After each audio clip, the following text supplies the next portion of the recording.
நினப்பு என் மேல இருந்தும் எட்டி போகலாமோ?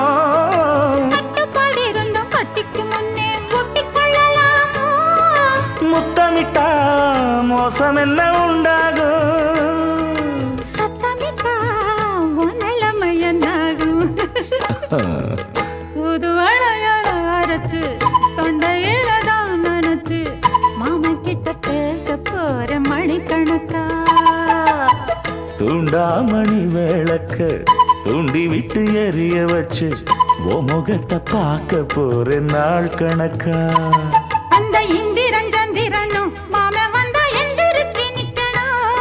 அந்த ரம்பையும் ஊர்வசியும் மயிலுக்கு தொண்டுகள் செஞ்சிடணும். நான் காத்தாகி ஊத்தாகி மாமனை தழுவி கட்டிக்கணும். தூது வளையல அரைச்சு தொண்டையில தான் நினைச்சு நானும் கூட பேச